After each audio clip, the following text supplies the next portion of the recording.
Hi everyone, I'm Michele Gooch with Life by Design, and I'm bringing you the Designing Your Life tip of the day. We've talked about things to stop and things to start, and today we're talking about starting. So start understanding the power of your thoughts. That's the tip of the day. Start understanding the power of your thoughts. There are all kinds of studies you can look up where in the medical world where placebos are used, and people that took the placebo get the same results that are better than the people that took the medication. Well, there's one particular study where they did a knee surgery. The one group actually got the knee surgery, the other group didn't. They got the fake surgery, so they had incisions in their knee when they woke up from anesthesia, but they never had the surgery. It turns out that group had just as much mobility in that knee and just as much pain relief as the other group. And in fact, 2 years later, still had mobility and pain relief in that knee, and they never had the knee surgery.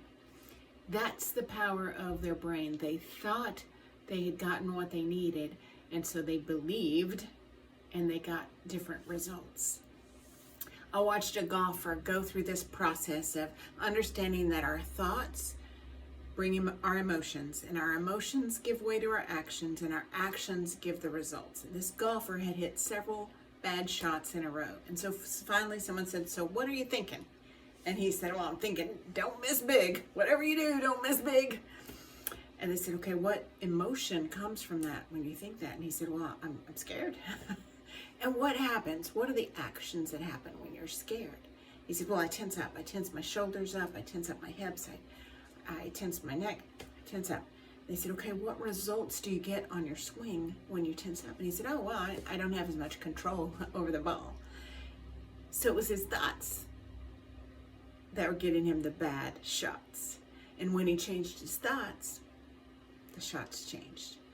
So when you think or focus on, "I'm a failure," you give attention to that, you begin to feel the emotion that comes from that thought is discouragement, depression, worthlessness.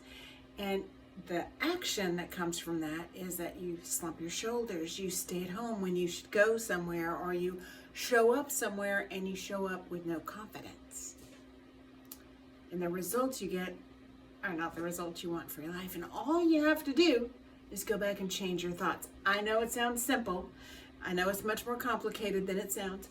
It takes some work, it takes some intention, but when we begin to understand the power of our brain, the power of our thoughts, man, we will get vigilant about locking down on them and making sure we're thinking things that get us the results we want. So if I think, "Hey, I'm headed into a presentation," and I think, "Hey, I'm really pretty good at this," then the emotion I have is confidence and security. And then the action I have is that I go in and relax and I connect with the audience and I say what needs to be said.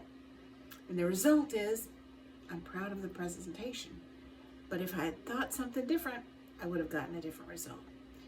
So we aren't our circumstances, we are our thoughts. We are the thoughts we think about the circumstance. So the failure of your business is not the problem. It's how you're thinking about it. That's the problem. So designing your life tip of the day is understand the power of your thoughts and only entertain the thoughts that empower you. I'm Michele Gooch with Life by Design. If you want to partner in this journey of designing your life, you can find me at lifebydesign.guru, lifebydesign.guru.